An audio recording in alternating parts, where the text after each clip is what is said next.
लाग्यो अब fridge बनाउनलाई gas charge गर्नलाई पछिरुकीतिर ताक्न म बोक्छु सेटअप दुईजना चाहिने नै रहेछ हौ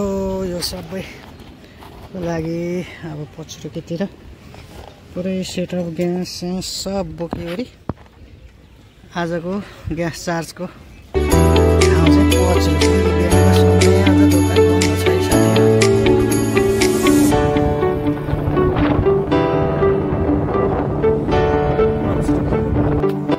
आजको चाहिँ हाम्रो काम निकै लम्ब्यो है कन्डेन्सर पनि पाक्यो पनि ठुलो परेको थियो है अनि त्यसै गरी हाम्रो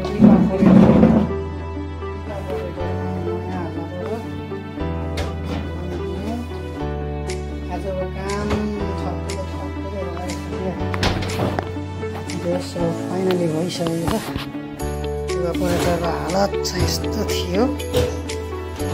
यहाँनिर चक्कुले धुलो पारेको रहेछ है त्यही भएर आइस जमेपछि चक्कुले हाल्नु हुँदैन भन्ने गर्छु म है यहाँनिर धुलो परेर लिकेज ग्यास चार्ज गर्नु अब तयारी छ है हामी फाइनली हाम्रो ग्यास चाहिँ चार्ज भइसकेको छ है 5 रुपियाँको आज 2 दिन लगाएर एउटा स्यामसङको ग्यास चार्ज गरियो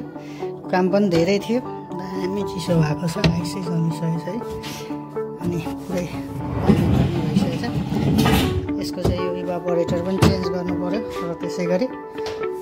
कन्डेन्सर पनि र नयाँ ग्यास चार्जर फिल्टर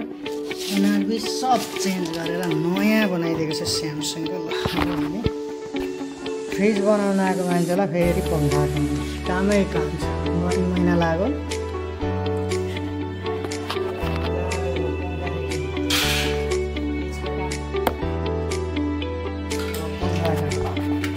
फटाफट 2टा पङ्खा पनि फिट गरिदिनु पर्ने हो